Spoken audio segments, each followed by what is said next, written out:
Hace algunos años leí acerca de un empresario que compró el basurero de la ciudad en donde vivía. Era un enorme terreno que había sido rellenado con basura. Habiendo comprado el basurero, el hombre trajo enormes camiones llenos de tierra que fueron botando encima de la basura mientras unas compactadoras y otras aplanadoras iban presionando y nivelando la tierra hasta que el basurero desapareció por completo y solo se veía un hermoso, enorme y bien nivelado terreno. Luego comenzaron a trazar calles y aceras y muy pronto ese terreno se convirtió en un hermoso lugar, con casas de diferentes estilos arquitectónicos, hermosos jardines, bien iluminadas calles, un parquecito central con atractivas fuentes de burbujeantes aguas, juegos infantiles y, en fin, todo lo necesario para que fuera un codiciado vecindario. Rápidamente la gente compró las casas y por un buen tiempo todos estaban realmente felices de vivir en esa subdivisión de la ciudad. Pero un día las calles comenzaron a desnivelarse, las aceras se rompían, los pisos de las casas comenzaron a hundirse, las paredes se partían, puertas y ventanas se desnivelaban y los techos se abrían y se hundían. Y una por una las casas fueron abandonadas. Esa hermosa subdivisión se convirtió en un cementerio de paredes destruidas y de escombros, y la gente de las otras subdivisiones que permanecían estables comentaban y decían: desde el principio esa subdivisión comenzó mal. Fue construida sobre un basurero. ¿Sabe que hoy tenemos hogares construidos de la misma manera? Por eso el tema del mensaje de hoy es una base para la familia. Por favor, busque el capítulo 5 de Mateo, desde el verso 31. También fue dicho: cualquiera que repudia a su mujer, dele carta de divorcio. Pero yo os digo que el que repudia a su mujer, a no ser por causa de fornicación, hace que ella adultere, y el que se casa con la repudiada comete adulterio. Vayamos ahora al capítulo 7, verso 24. Cualquiera pues que me oye estas palabras y las hace, las compararé a un hombre prudente que edificó su casa sobre la roca. Estamos viviendo en medio de una tragedia nacional, la tragedia de los hogares construidos sobre basura ética y moral, los matrimonios desechables. La gente se casa buscando un ideal que muy pronto se convierte en una carga, por lo cual se busca un nuevo ideal que termina siendo una nueva carga, y así el círculo vicioso es interminable. Para muchos matrimonios fracasados, la solución más rápida es el divorcio. Casi se ha vuelto un estilo de vida. Pero toda la angustia, la desesperación, el infierno emocional que viven quienes se divorcian, afectan a los hijos de los divorciados y a las familias inmediatas de los divorciados. Y es como consecuencia por no obedecer la palabra de Dios. El plan y propósito de Dios para el matrimonio es hasta que la muerte los separe. Un día le pregunté a mi esposa: Joyce, ¿me amarás cuando esté envejeciendo y pierda mi atractivo? Y ella, veloz como un rayo, me contestó: ya lo estoy haciendo. Jamás se une en matrimonio pensando que si no es como usted lo soñaba, se divorcia. Y aunque el matrimonio fue hecho en el cielo, tenemos que vivirlo aquí en la tierra. En una importante revista leí lo siguiente: el panorama nacional está lleno de las víctimas de la epidemia de divorcios. Ex esposas criando sus hijos solas, ex esposos tratando de empezar una nueva vida y sin embargo seguir tratando de ser un buen padre para sus hijos, a quienes solo ven en días específicos. Mientras tanto, los hijos tienen que vivir entre sus padres que están en guerra. Realmente trágico, ¿no le parece? En una encuesta estudio realizado entre 60 familias de clase media, se descubrió que solo el 10% de los excónyuges dijeron que después del divorcio habían tenido relativo éxito mejorando sus vidas. Solo el 10%. En estos días, el divorcio se ha convertido en una horrible epidemia que explica el porqué de tantas vidas destrozadas, que producen hogares destrozados, que producen vidas destrozadas, que producen hogares destrozados, y parece que esto no tiene fin. Necesitamos aprender de la palabra de Dios cómo romper este círculo vicioso y poner fuertes fundamentos para la familia. ¿Qué dice Dios al respecto? Busque Malaquías 2:16. Jehová, Dios de Israel, aborrece el repudio. Aquí la palabra repudio significa dejar de lado, separar por fuerza, divorciar. Al hablar de un firme fundamento para la familia, quiero que veamos tres cosas. Primero, el diseño de Dios para el matrimonio. Lo que Jesús dijo en los versos 31 y 32 de Mateo 5 tiene un pasaje paralelo en Mateo 19, comenzando con el verso 1. Aconteció que cuando Jesús terminó estas palabras, se alejó de Galilea y fue a las regiones de Judea al otro lado del Jordán, y le siguieron grandes multitudes, y los sanó allí. Entonces vinieron a él los fariseos tentándole y diciéndole: ¿es lícito al hombre repudiar a su mujer por cualquier causa? Había un maestro, un rabino en esos días llamado Eliao, que enseñaba que un hombre podía divorciarse de su mujer si ella no sabía cocinar, o si ella hablaba demasiado y en voz alta, o si ella decía palabras descomedidas a los padres de él. Y lo que realmente los fariseos le estaban preguntando a Jesús era: ¿estás de acuerdo con la enseñanza de Eliao? La respuesta de Jesús les dijo: ¿no habéis leído que el que los hizo al principio, varón y hembra los hizo? De paso, quiero decir que Dios está en contra de la moderna idea del unisex. Cuando Dios creó a la primera pareja, al hombre le hizo bien hombre y a la mujer bien mujer. Y dijo: por tanto dejará el hombre a su padre y a su madre y se unirá a su mujer y serán una sola carne. Y el Señor Jesús en Mateo 19:6 termina cualquier discusión sobre este asunto al decir: por tanto lo que Dios juntó, no lo separa el hombre. ¿Cuál es el plan de Dios para el matrimonio? Usted puede contratar al mejor constructor del mundo y pedirle que le construya una casa, pero si él no sabe lo que es una casa, no podrá construirla, sin que importe cuán buen carpintero o constructor es. Uno puede tener los hijos más maravillosos del mundo y decir: voy a construir un hogar cristiano, o voy a construir un hogar como Dios lo diseñó. Pero si usted no sabe lo que Dios diseñó, ¿cómo va a construirlo? Así que, ¿cuál es el diseño, el plan de Dios para el matrimonio? En el capítulo 19 de Mateo hay 3 versos claves. Y como usted bien lo sabe, un verbo es una palabra activa. Esos verbos son dejar, unirse y ser. Cualquier consejería matrimonial tiene que girar en torno a esos 3 verbos activos. Todos los problemas matrimoniales se derivan de un mal entendimiento de estos verbos. De paso, note que Jesús está citando aquí del libro del Génesis. Cuando Dios dice: por tanto dejará el hombre a su padre y a su madre, está hablando de la prioridad en el matrimonio. El matrimonio es la más alta de todas las relaciones humanas, y la relación entre marido y mujer debe ser el lazo más fuerte que la relación entre padres e hijos. Tal vez muchos no estén de acuerdo conmigo en este punto, pero recuerde que yo solo estoy repitiendo lo que Dios dice en su palabra. La relación entre marido y mujer debe ser la más firme, la más fuerte relación sobre la tierra. Cuando usted está criando a sus hijos, ¿sabe cuál es su trabajo como padre, como madre? Es darles a sus hijos alas para cuando tengan que abandonar el nido. La Biblia usa como ilustración las águilas. Mamá águila enseña a sus polluelos a volar. No les enseña a buscar alimento, les enseña a volar. Del paralelismo. Los padres sabios prepararán a sus hijos para cuando tengan que volar solos. Nuestros hijos hoy en día no necesitan estar tan cómodos en el hogar. Mamá águila traerá el alimento para sus críos por un tiempo, pero llega el momento en que ella, batiendo sus poderosas alas, los empuja fuera del nido. El aguilucho aterrado cae velozmente, pero a medio camino hacia abajo se acuerda que tiene alas y las mueve vigorosamente y descubre que puede volar. ¿Saben lo que muchos de nosotros hacemos como padres? Decimos: oh, yo no quiero que mis hijos sufran lo que yo sufrí. Yo quiero que tengan lo que yo no tuve. Muchas veces yo mismo tuve que hacerme la pregunta: ¿les estoy dando a mis hijos solo lo que mis padres no pudieron darme?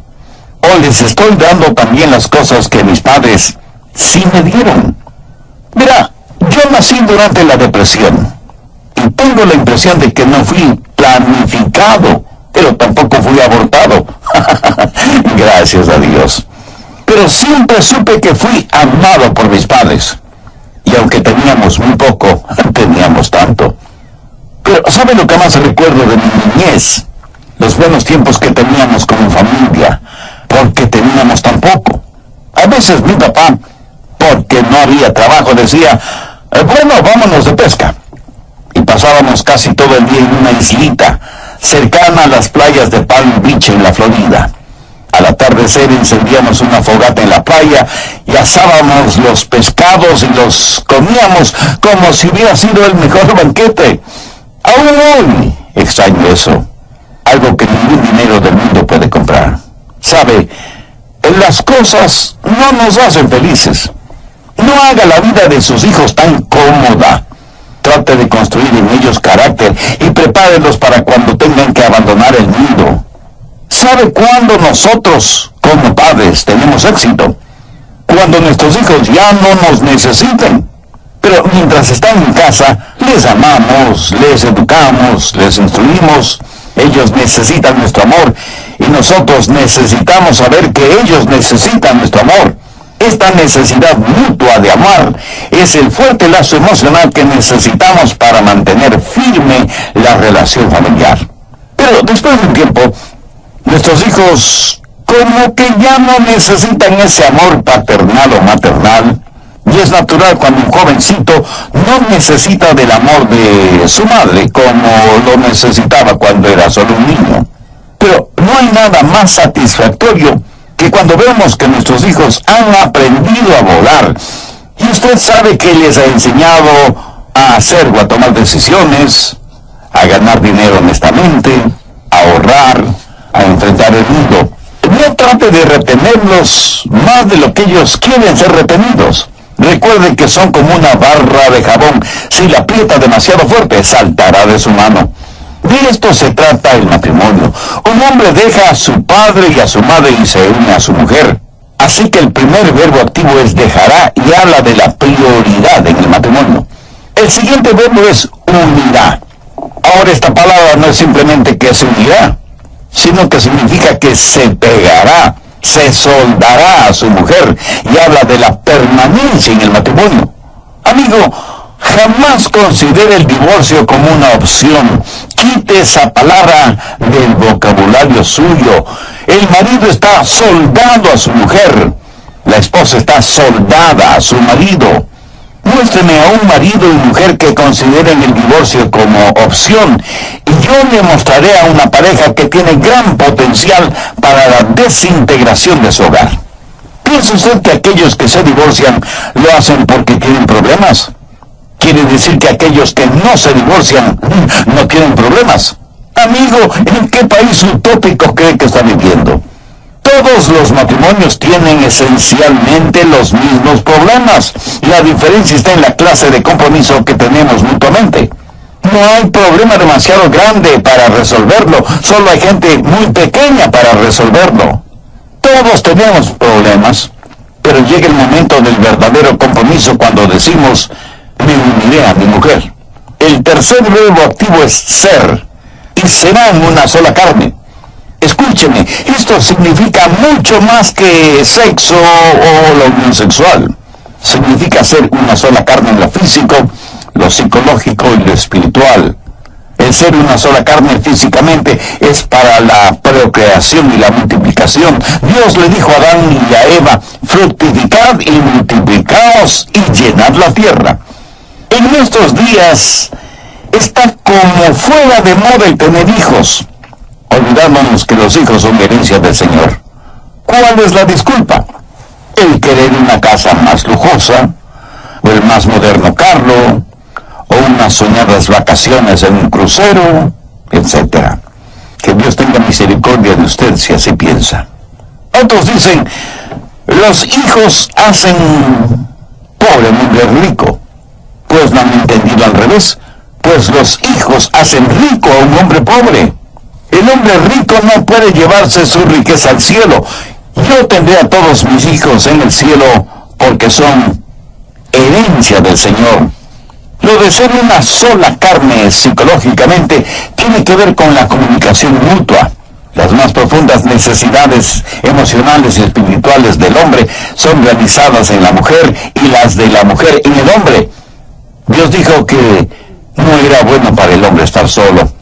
Así que la mujer no solo debe ser la esposa, sino también la mejor amiga del hombre y su amante en el mejor sentido de la palabra. Y ser una sola carne en lo espiritual es para comunión. Si esposo y esposa no se comunican, se desintegran. No hay nada más precioso y valioso que el ver a un hombre y a una mujer unidos en matrimonio. Son una sola carne en lo sexual, lo psicológico y lo espiritual, y juntos aman a Dios. Ese es el plan divino para el matrimonio.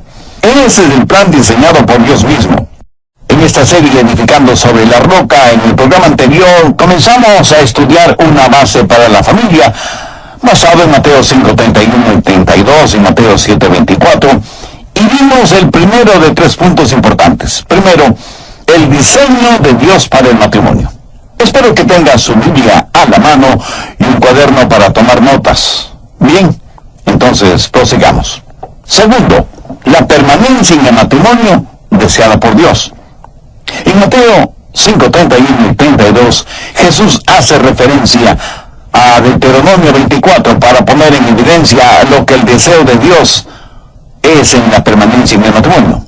Y Jesús permitió, escuchó bien, Jesús permitió, no ordenó el divorcio por una sola razón: fornicación, adulterio. Veamos Mateo 19 desde el verso 5. Y dijo Dios: por esto el hombre dejará padre y madre y se unirá a su mujer, y los dos serán una sola carne. Así que no son ya dos, sino una sola carne. Por tanto, lo que Dios juntó, no lo separe el hombre. Le dijeron: ¿por qué pues mandó Moisés dar carta de divorcio y repudiarla? Él les dijo: por la dureza de vuestro corazón. Moisés os permitió repudiar a vuestras mujeres, pero al principio no fue así. En otras palabras, Jesús estaba diciendo que el divorcio nunca fue parte del plan de Dios para el matrimonio, y que si Moisés lo permitió, fue debido a la dureza del corazón del hombre. Ahora, note las palabras de Jesús en el verso 9. Y yo os digo que cualquiera que repudia a su mujer, salvo por causa de fornicación, y se casa con otra, adultera, y el que se casa con la repudiada, adultera. Note que aunque Moisés permitió el divorcio, no lo ordenó, porque eso no es parte del plan original de Dios. La palabra griega porneia, raíz de la palabra pornografía, significa inmoralidad sexual. Y el acto físico de inmoralidad sexual dentro del matrimonio fue la razón que Jesús dio para el divorcio. No lo ordenó, pero tampoco lo defendió. Pero ponga atención. Jesús enseñó que la restauración y el perdón, aún en el caso de infidelidad matrimonial, es mucho mejor. Y el ejemplo clásico es la vida del profeta Oseas, cuya esposa, Gomer, fue una prostituta esclava. Y Oseas la compró, le perdonó, se volvió a casar con ella, la restauró y la trajo al seno del hogar. Ese es el ideal de Dios. Y yo doy gracias a Dios por todos los Oseas de este mundo que están listos a perdonar y a restaurar sus matrimonios. Hay disculpas realmente tontas para justificar el divorcio. Ya no nos amamos, somos incompatibles, no nos entendemos, y qué sé yo cuántas cosas más. Habiendo ninguna razón aparte de la fornicación y adulterio justifica el divorcio. ¿Por qué? No es el amor el que sostiene su matrimonio, es al revés, es el matrimonio el que sostiene su amor. Cuando usted piensa en el amor, seguramente está pensando en una emoción, pero Dios habla de compromiso. ¿Ha notado que Dios nos ordena amar? Busca Efesios 5:25. Maridos, amad a vuestras mujeres. Y eso, mi amigo, no es una sugerencia, es una orden. Se nos ordena amar a nuestras esposas. Y si el amor es algo que se nos ordena hacer, quiero decir que es algo que podemos aprender a hacerlo. En Tito 2:4 dice que las ancianas deben enseñar a las mujeres jóvenes a amar a sus maridos y a sus hijos. Verá, el amor no es algo efímero o emocional que unas veces lo siente y otras veces no. Hoy siente amor por alguien, mañana no. O sea que usted no es más que una víctima del amor. Oiga, la Biblia no enseña eso. Dios por medio de su palabra nos ordena amar. Me apresuro a decir que no hay nada de malo en el romance, ni con las emociones. Espero que usted siga disfrutando de la luna de miel. Trágicamente muchos la han convertido en luna de hiel. Recuerdo mi tiempo romántico con Joyce, mi esposa. Desde mi asiento en la iglesia yo la miraba a ella, cantando en el coro, y pensé, amo a esa muchacha con todo mi corazón. Y hasta me parecía que ella tenía un halo sobre su cabeza. Claro, eso era solo mi imaginación. Pero para mí, todo eso era lo romántico, y las noches de luna, y las rosas, y las palabras suaves y dulces. Fue maravilloso. Pero lo más estupendo es que continuó haciéndolo.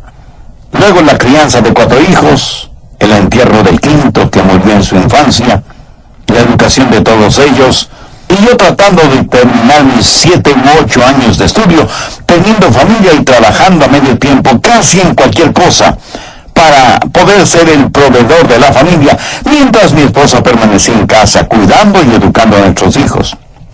Fue un tiempo difícil, con disgustos y desacuerdos, y aunque me casé con una hermosa muchacha, con el tiempo se convirtió en una complicada mujer, y supongo que lo mismo ha pasado conmigo. Yo tuve que hacer algunos ajustes en mi vida, y ella también. Con todo y eso, las cosas fueron duras, y las siguen siendo. Y tanto mi esposa como yo tenemos que ser flexibles. ¿Sabe qué es lo que nos mantiene juntos? Es el amor, no el romance. ¿Sabe qué es lo que mantiene nuestro amor? Es el compromiso mutuo. Sí, ya no vivimos un romanticismo juvenil. Ahora lo romántico, como nosotros mismos, ha madurado y es más significativo debido a la experiencia. Maridos, amad a vuestras mujeres, mujeres, amen a sus maridos. Algunos quieren justificar el divorcio diciendo que es por el bien de nuestros hijos. No queremos que crezcan en la atmósfera de un hogar infeliz. Bueno, permítame decir que los estudios realizados en hogares destrozados por el divorcio no respaldan ese razonamiento. El divorcio nunca es un factor positivo para los hijos. Muchas parejas que consideran el divorcio creen que solo tienen 2 alternativas: peleas y argumentos o el divorcio. Pero quiero decir que hay una tercera alternativa. Haga las paces con Dios y tendrá la fuerza emocional, psicológica y espiritual para que su matrimonio funcione como Dios quiere que funcione. Cuando alguien se divorcia y dice que es por el bien de los hijos, eso es por lo general un acto de egoísmo. Usted lo presenta como un acto de noble sacrificio, cuando debería estar haciendo algo para mejorar sus relaciones con su cónyuge, en vez de romperle el corazón y la vida de sus hijos. Otros justifican el divorcio diciendo, pero es que yo tengo el derecho a ser feliz. ¿Sabía que Dios tiene otro plan para usted? Él quiere que usted sea santo. Querer ser feliz está bien. Pero cuando la búsqueda de la felicidad es su primordial meta en la vida, está cometiendo el más grande acto de egoísmo que terminará, aunque usted no lo crea, en la más grande infelicidad. Usted no vive en aislamiento, y cuando se casó, usted hizo un voto sagrado frente a su cónyuge. Así que no solo es su felicidad, sino también la de su esposo o esposa. Además, usted hizo ese voto delante de Dios, y su voto a Dios es más importante que su felicidad. Usted quiere ser feliz, y puede serlo, si es que obedece a Dios. Y hay quienes tratan de darle un tinte espiritual al divorcio y dicen, Dios me está guiando en este asunto, Dios quiere que me divorcie. Escúcheme, Dios nunca se va a ir en contra de su propia palabra. Nunca. Y Él no va a hacer una excepción para usted, se lo aseguro. Y si usted me dice, pero pastor, mi matrimonio está en tremendas dificultades. Le creo, mi amigo, le creo. Pero permítame decirle que las dificultades en el matrimonio no se curan de la noche a la mañana. Y aunque usted tome la decisión de rehacer su matrimonio, será un camino tortuoso porque los matrimonios enfermos no se curan instantáneamente. Sin embargo, la dirección de su matrimonio puede ser cambiada de inmediato. Quiero decir, usted comienza a ir en la dirección correcta. Tomará tiempo el que llegue a donde debe llegar, pero por lo menos sabe que está yendo por el camino adecuado. Por medio de la consagración y la sumisión de su voluntad, la dirección de su matrimonio, de su hogar, puede ser cambiada de inmediato. Si el 10% de su matrimonio usted lo considera negativo, prefiere destruir el 90% positivo en vez de tratar de mejorar el 10% negativo. Cambie lo que pueda cambiar y acepte lo que no pueda cambiar y pida la ayuda de Dios. Tercero, la declaración de perdón de Dios para los matrimonios fracasados. Mateo 6:12. Y perdónanos nuestras deudas como también nosotros perdonamos a nuestros deudores. Escuche con atención lo que voy a decir. No estoy tratando de poner un sentimiento de culpa en nadie que se ha divorciado y se ha vuelto a casar. De ninguna manera.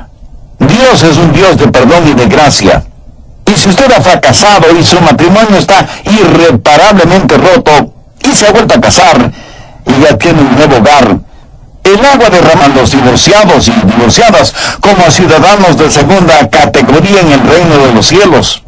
Es algo incomprensible que si un criminal preso se salva espiritualmente en prisión, sale de la prisión al púlpito a predicar el evangelio. Y nos maravillamos de lo que Dios ha hecho en esa persona. Pero si alguien se divorcia irreparable y definitivamente, le tratan como si la gracia y el perdón de Dios no pudiera alcanzarle.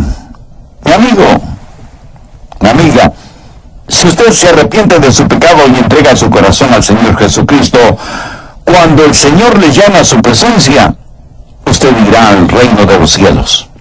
Romanos 8:1 dice, ahora pues ninguna condenación hay para los que están en Cristo.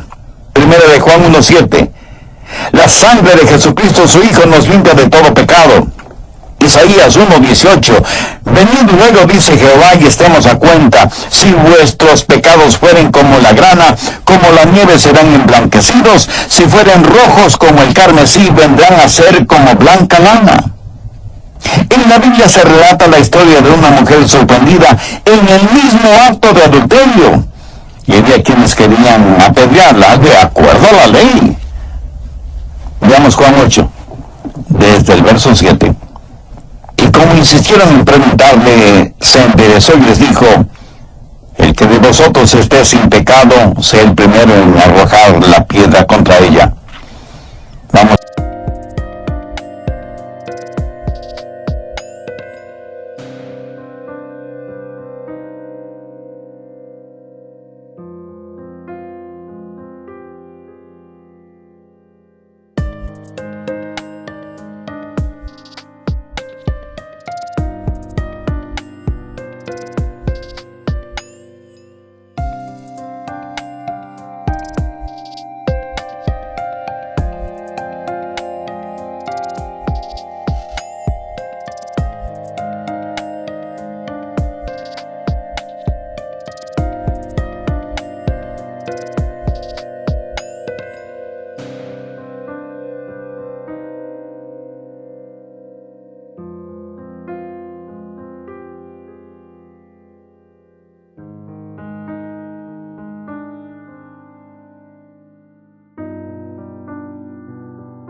Juan 8, versos 10 y 11.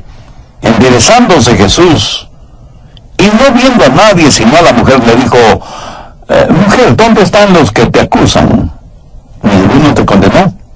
Ella le dijo, ninguno, Señor. Entonces Jesús le dijo, ni yo te condeno, vete y no peques más. Por cierto, el divorcio siempre es algo malo. Y mientras el Señor me dé vida, siempre estaré en contra del divorcio. Pero hay que saber mantener el balance.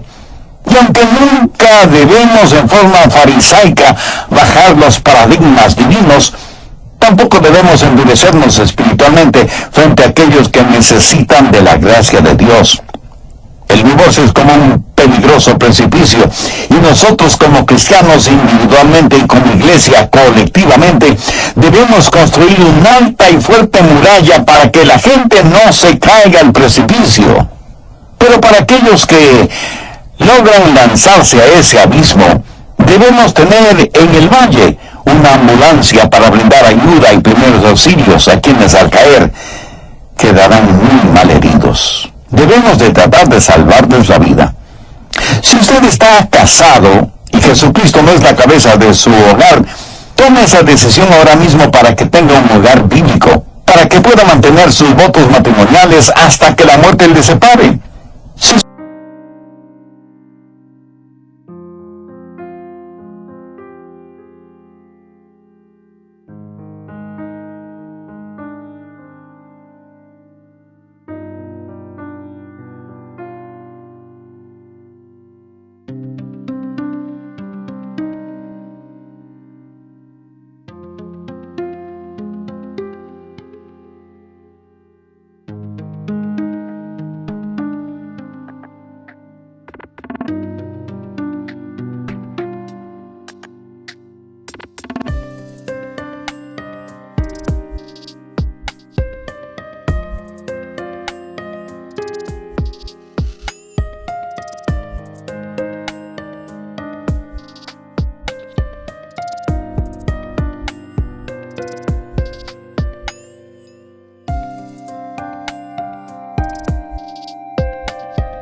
está divorciado o divorciada y fue por su culpa, pídale a Dios que le perdone su pecado y reconcíliese con su cónyuge. Si él o ella se han vuelto a casar, aún así vaya y pida perdón por la parte de su culpa. Pida perdón y otorgue perdón para que usted pueda recibir el perdón de Dios. Si usted se ha divorciado contra su deseo y es víctima de las malévolas estratagemas de otro u otras personas, pídele a Dios que quite de su corazón esa raíz de amargura y perdone a esa u esas personas, aunque ellas no se arrepientan por el mal que le hicieron. Perdónalas en su mente, en su corazón, en su espíritu, y entregue totalmente su vida al Señor, porque Dios todavía tiene grandes planes para usted.